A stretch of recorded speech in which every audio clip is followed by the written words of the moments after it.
29 ডিসেম্বৰত মুকলি হ'ব বটদ্ৰৱাৰ নতুন প্ৰকল্প আকাশী গংগাৰ পাৰত নিৰ্মাণ কৰা এই প্ৰকল্পৰ শুভ উদ্বোধন কৰিব কেন্দ্ৰীয় গৃহমন্ত্ৰী অমিত শাহে গুৰুজনাৰ জন্মস্থানত 165 বিঘা ভূমিত প্ৰায় সম্পূৰ্ণ হৈ উঠিছে এই প্ৰকল্প বটদ্ৰৱাত পুৱাই উপস্থিত মুখ্যমন্ত্ৰী ডক্টৰ হিমন্ত বিশ্ব শৰ্মা বটদ্ৰৱা প্ৰকল্পৰ কামৰ অগ্ৰগতিৰ বুজ ল'ব আজি মুখ্যমন্ত্ৰীগৰাকীয়ে আৰু কিছু মুহূৰ্তৰ পিছতে কিছু সময়ৰ পাছতে মুখ্যমন্ত্ৰী ডক্টৰ হিমন্ত বিশ্ব শৰ্মা গৈ উপস্থিত হ'ব 29 ডিসেম্বৰত মুকলি হ'ব বটদ্ৰৱাৰ এই নতুন প্ৰকল্প আকাশী গংগাৰ পাৰত নিৰ্মাণ কৰা এই প্ৰকল্পৰ শুভ উদ্বোধন কৰিব কেন্দ্ৰীয় গৃহমন্ত্ৰীগৰাকীয়ে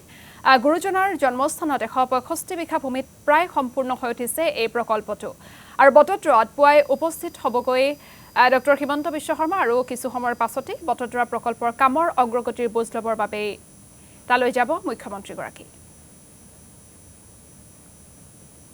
আৰু এই মুহূৰ্তত প্ৰকল্পস্থলীৰ পৰিৱেশ দেখুৱাব দিব্যজ্যোতি বৰুৱাই হয় মহাপুৰুষ শ্ৰীমন্ত শংকৰদেৱৰ পবিত্ৰ জন্মস্থান বটদ্ৰৱাৰ আকাশী গংগাৰ তীৰত নিৰ্মাণ সম্পূৰ্ণ হোৱা এই বটদ্ৰৱা প্ৰকল্পত মই বৰ্তমান উপস্থিত আছো এই প্ৰকল্পত কিছু সময়ৰ পাছতে উপস্থিত হ'ব অসমৰ মুখ্যমন্ত্ৰী ডক্টৰ হিমন্ত বিশ্ব শৰ্মা আৰু মুখ্যমন্ত্ৰীৰ উপস্থিতিৰ তেওঁ বুজ ল'ব কামৰ কাৰণ এই প্ৰকল্প শুভ উদ্বোধন কৰিবলৈ অহা 29 ডিচেম্বৰত বটদ্ৰৱালৈ পদাৰ্পণ ঘটিব গৃহমন্ত্ৰী অমিত শাহৰ গৃহমন্ত্ৰী অমিত শাহে 2021 চনত এই প্ৰকল্পৰ শুভাৰম্ভ কৰিছিল তেওঁ কামৰ আৰম্ভ কৰিছিল শিলান্যাস কৰিছিল আৰু এই প্ৰকল্পৰ নিৰ্মাণ হৈছিল এই বটদ্ৰৱাৰ এই আকাশী গংগাৰ তীৰৰ এই প্ৰকল্পৰ যি স্থলী এই স্থলী 2016 চনত বিজেপি চৰকাৰৰ দিনতেই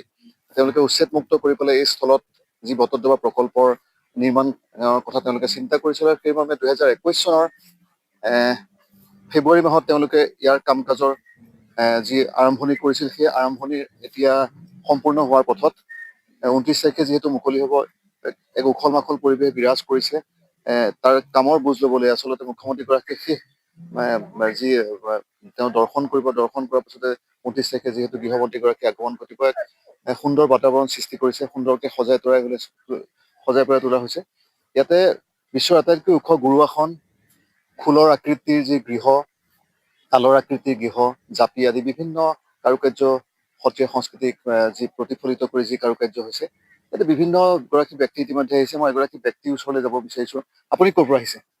মই যোৰহাটৰ পৰা আহিছো হয় বটদ্ৰৱা এই প্ৰকল্পৰ উন্মোচনৰ সময় আহি পাইছেহি আপোনালোকো আহিছে আৰু অসমৰ গৌৰৱ আজি কিছু সময়ৰ পিছতে মুখ্যমন্ত্ৰী হিমন্ত বিশ্ব শৰ্মা ইয়াতে আহি উপস্থিত হ'ব কি ক'ব হয় গুৰুজনাৰ জন্মস্থান বৰদোৱাত এই প্ৰকল্পটো হোৱাৰ যিটো আমি পৰিৱেশ দেখিছো এইটো মাননীয় মুখ্যমন্ত্ৰী মহোদয় হিমন্ত বিশ্ব শৰ্মাদেৱৰ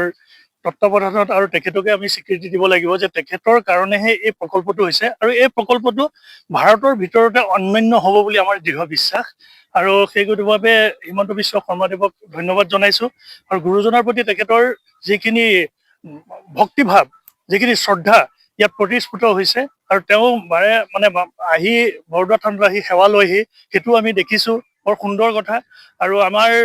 অসমৰ গৌৰৱ মহাপুৰুষ শ্ৰীমন্ত শংকৰদেৱ গুৰুজনাক বিশ্ববাসীয়ে জানিবৰ কাৰণে এই প্ৰকল্পৰ জৰিয়তে অতি সুন্দৰ এটা নিদৰ্শন দাঙি ধৰিছে আৰু সেইবাবে বিজেপি চৰকাৰলৈ অশেষ ধন্যবাদ হয় দিব্যজ্যোতি বৰুৱা আপোনাক এই মুহূৰ্তত ধন্যবাদ জ্ঞাপন কৰিছো আপুনি প্ৰকল্পস্থলীৰ পৰা পৰিৱেশ দেখুৱাৰ বাবে